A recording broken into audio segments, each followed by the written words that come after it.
Oi, eu sou a Luísa, eu sou arquiteta e hoje vou te falar estratégias para você usar na hora de construir a sua casa que vão deixar ela mais fresca e estratégias que a gente tem que ter também depois que a casa já está pronta.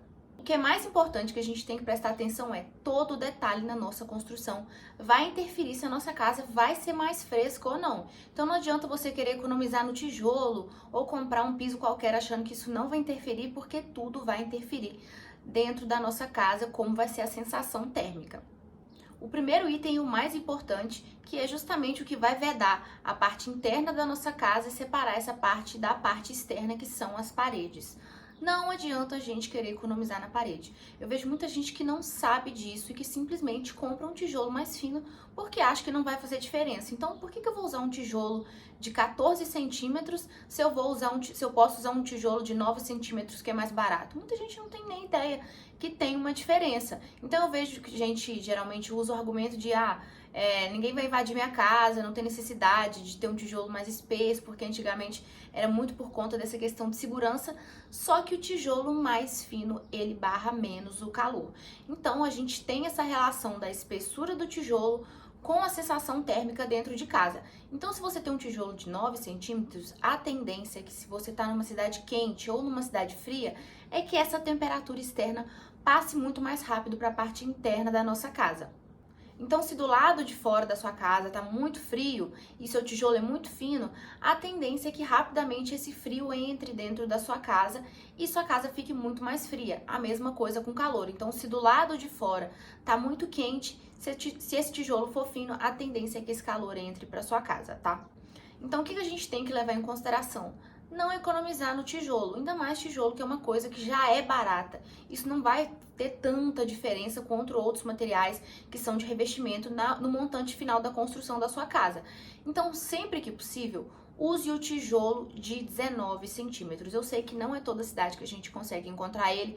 Então, na minha cidade, por exemplo, eu não consigo encontrar o de 19. O maior que tem é o de 14 centímetros.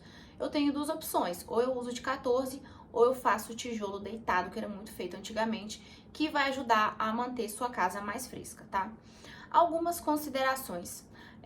Bloco cimentício. Eu não gosto do bloco cimentício, por quê? Ele é usado em muro justamente porque ele é mais resistente à pancada. Só que o cimento, ele absorve calor. Então, se a gente faz uma casa inteira com bloco cimentício, a tendência é que, comparando essa mesma casa com uma casa que tem tijolo cerâmico, que ela seja bem mais quente, tá? Não é que vai ser insuportável, não é só isso, a espessura também tem relação, mas a tendência é que, se a gente for comparar, esse tijolo vai esquentar mais do que o tijolo cerâmico. Agora vamos falar da laje, tá? Se você tiver uma casa de 2 andares, se você não tiver, a gente já vai falar do telhado, tá? Então, primeiro vamos falar da laje, considerando uma casa de 2 andares. O que a gente tem que levar em consideração? A laje, quando ela tá encerrando um pavimento, não vai fazer tanta diferença em relação à temperatura, porque ela não tem contato direto com o exterior. Então, se a sua casa tem 2 andares e o meio ali, ele é uma laje de concreto, isso não vai ter tanta interferência quanto o pavimento de cima, tá? Então, vamos considerar agora a parte que vai finalizar. Então, se você quiser, você tem medo de usar, por exemplo, aquelas lajotas cerâmicas, eu fico com receio. Você pode fazer todos os níveis, sua casa tem 3 andares, o teto do primeiro, o teto do segundo, com uma laje de concreto, mas para você encerrar o último andar de todos, eu recomendaria aquela lajota, tá? Então, é uma laje de... Eu vou colocar uma imagem para vocês verem. Por que eu recomendo? Porque tudo que é cerâmico tende a ser mais fresco, tá? E quando isso está em contato direto com o exterior, isso vai interferir. Então, eu já falei, o bloco cimentício ele vai ser mais quente e a laje de concreto ela vai ser mais quente. Então, se a gente tem uma parede cerâmica e uma laje cerâmica, a tendência é justamente que essa casa fique mais fresca. Então, para terminar a casa lá, se você colocar, por exemplo, uma laje cimentícia e depois você coloca um telhado metálico, e o metal, a gente sabe que ele é bom condutor de calor, você está fazendo esse último pavimento da sua casa ser um pavimento que vai absorver mais calor na cobertura, que é um lugar que vai atingir maior parte da casa. Então, se você tem uma parede que ela é quente, é completamente diferente, porque pode atingir 2 cômodos da casa. A laje é diferente, entendeu? A não ser que você tenha algum prédio do lado, enfim. Então, o que eu recomendo? lajota cerâmica na cobertura, justamente porque vai absorver menos calor. Ele tem um princípio semelhante à da parede cerâmica, tá?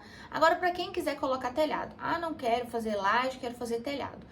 Existem alguns telhados que a gente tem que considerar, tá? Então, o telhado metálico é o que mais vai absorver calor. Então, a gente tem que evitar ao máximo. Mas tem o telhado metálico, que ele é sanduíche. Eu fiz faculdade na PUC e lá a telha era toda metálica, sanduíche, e as salas eram um forno. Então, o prédio era basicamente paredes de bloco cimentício e telhado metálico com telha sanduíche. Então, era uma telha sanduíche metálica. E o prédio era extremamente quente, então ele não era confortável. Então, eu, com base na minha única experiência em contato com a telha sanduíche, que foi nesse prédio da faculdade de arquitetura, eu senti que não teve tanta diferença, tá? Pode ser que talvez seja uma telha específica, mas acredito que não, justamente por ser uma faculdade que ela tem acesso a essas coisas. Então, a minha experiência não foi boa, então eu não recomendaria ter. Então, eu gosto só de indicar coisas que eu já usei, já vivenciei, já experienciei. Então, se eu nunca, por exemplo, fui numa casa que ela foi feita com... Eu não sei se vocês já viram, tem um bloco hoje em dia que ele é para agilizar a construção.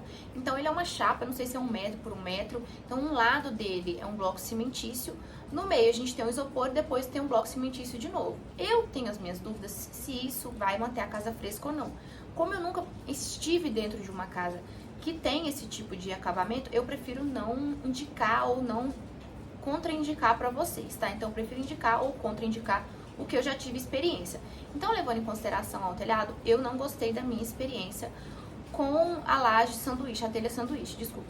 Não gostei da minha experiência, então não recomendaria. O que eu tive experiência que eu sei que é fresco? Telhado cerâmico. Então, de novo, a gente tem aqui a cerâmica pra gente mostrar que é um material fresco, que é um material ideal pra gente ter ele em abundância na nossa casa, na construção da nossa casa. Falando do telhado cerâmico, gente, muita gente deixou de usar ele porque ele dá manutenção. E aí passou a usar o telhado embutido porque não dá manutenção. E eu sinto dizer que o telhado embutido dá manutenção sim. Então, muitas das coisas que eu tô falando aqui, a maioria delas são coisas que eu vivenciei na minha casa. Então, a minha casa foi feita bem antes de eu entrar na faculdade, então eu não participei de nada do projeto aqui. Então, a parede aqui, ela tem 9 centímetros, a casa é extremamente quente. O telhado aqui, ele encerra na laje de concreto, com telhado metálico que é extremamente quente e é um telhado que dá manutenção. Então a gente tem goteira aqui nessa casa que ela cai, tem alguma parte do telhado, a gente já olhou várias e várias vezes, a gente não encontra, que ele molha o telhado, não consegue jogar água para a calha, então passa da telha para a laje e da laje enche de água e essa água vai cair no forro. Então a gente fica escutando um gotejamento no forro. Então falar que você não vai usar um telhado cerâmico porque ele dá mais manutenção que um telhado embutido, gente, isso vai depender de muitos fatores. Então, principalmente da mão de obra da pessoa que fez. Então, se você escolher uma pessoa que tem experiência para fazer, a tendência é que diminua essa manutenção. Mas manutenção a gente vai ter em qualquer coisa, tá? E o telhado cerâmico, ele vai encarecer sua obra e pode representar 25% do valor da obra, mas eu acho que uma coisa que vale a pena, principalmente a gente levando em consideração que ele traz um charme para casa e que ele vai ajudar a manter a casa muito mais fresca, tá? Por que eu acho que vale a pena, gente? Eu sou a pessoa que eu acho que a gente tem que gastar ao máximo que a gente puder pra gente manter a nossa casa fresca, mesmo que isso represente que a gente tenha que diminuir nos revestimentos da casa. Então, eu queria usar uma pedra diferente. É melhor você ter sua casa fresca do que você ter uma pedra bonita, porque a casa, pra você mexer nela depois, gente, é muito difícil. Eu falo isso justamente por conta aqui da minha casa. Pra gente mudar essas questões, transformar a casa numa casa mais fresca, ia demandar muitas estratégias e pode ser que não funcionaria porque é uma casa que já tá pronta, então daria muito trabalho. Então eu acho sempre que vale a pena a gente investir primeiro nisso, pra gente manter a casa mais fresca. E aí sim, depois é muito mais fácil você trocar uma bancada de um banheiro do que você refrescar a sua casa, mesmo que exista o ar-condicionado, tá, gente? Aqui eu não tô considerando o ar-condicionado nesse momento ainda. Agora as vedações, portas e janelas. Gente, tudo vai fazer diferença. Então, tava uma moda, não sei se essa moda ainda tá, da gente fazer aquelas paredes de vidro gigantescas. Por que eu não gosto desse tipo de parede de vidro? O vidro, gente, ele não tem uma barreira, ele não consegue barrar muito o calor, tá? Então toda vez que eu falo isso no vídeo, alguém vira pra mim e fala assim: ah, mas existe um vidro específico que consegue. Sim, só que a maioria das pessoas não vai ter acesso a essa informação ou não vai ter dinheiro para isso. Então, eu prefiro avisar o seguinte: é melhor a gente tomar cuidado com o vidro, tá? Então, se você resolve fazer uma janela gigantesca de vidro na sua casa, você pode gastar 200 mil de vidro para você deixar a sua casa mais quente e para você acompanhar uma tendência. Então, é melhor você gastar 30, 40 mil num telhado que vai ajudar a manter sua casa mais fresca, do que você ficar investindo em vidro que vai esquentar a sua casa e aí depois você vai ter que usar ar-condicionado, tá? Então tome cuidado com vidro. Ah, mas como é que eu vou vedar minha casa? Eu não vou usar vidro de jeito nenhum. Não, gente, a gente tem que usar, mas a gente tem que tomar cuidado quando a gente for fazer essas janelas gigantescas. Então a gente tem essa mania hoje em dia de querer fazer janela de 2 metros de largura, 3 metros de largura, só que a gente tem que fazer um estudo solar antes. Vai bater sol naquela janela, a gente sabe disso, isso vai esquentar a casa, porque todo lugar que tem vidro e sol direto vai esquentar, gente, não tem como. Então, qual que é a minha dica para vocês? Posicionem as janelas de acordo com a insolação, tá? Então dá para vocês olharem no Google Maps onde bate o sol. Se vocês não quiserem fazer isso, qual que é a minha dica? Gente, pra mim a melhor janela que tem, principalmente voltada a essa questão da bioclimática, é a janela veneziana de madeira. Por quê? Principalmente aquela que tem 2 folhas. Então ela tem uma folha que são vidros quadriculados, então a gente permite essa incidência de luminosidade, e a gente tem uma outra folha que são essas venezianas de madeira, que são ripas. Então, esse material, essa ripa vai permitir circulação de ar. Então, se você quiser, você abre a parte de vidro e deixa o ripado, a gente tem circulação de ar, então isso ajuda a manter a casa mais fresca. Mas a gente também tem a possibilidade de fechar, de abrir essa parte da veneziana e fechar o vidro e ter a casa iluminada sem ventilação, tá? E por que da madeira?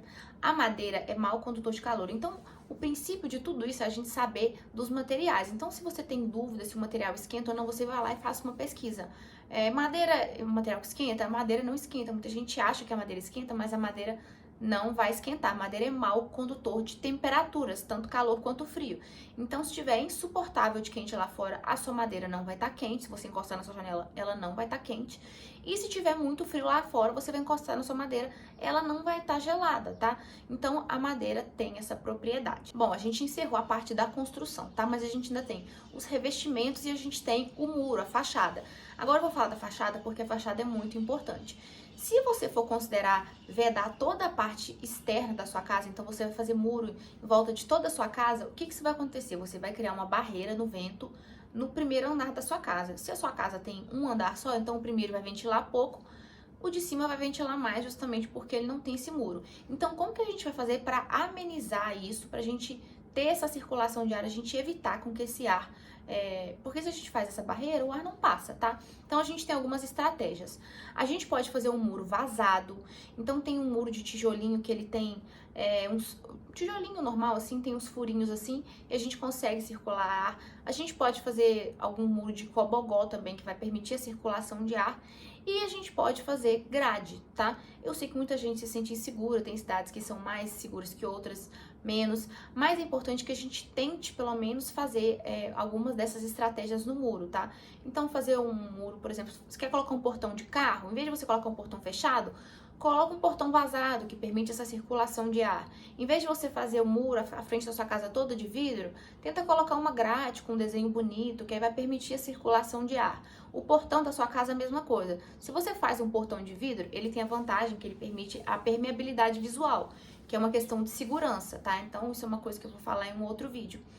Mas ele tem a desvantagem que ele não permite a circulação de ar. Então, se você quiser uma casa mais fresca, é importante que você também pense no seu muro, para você não fazer um muro vedado.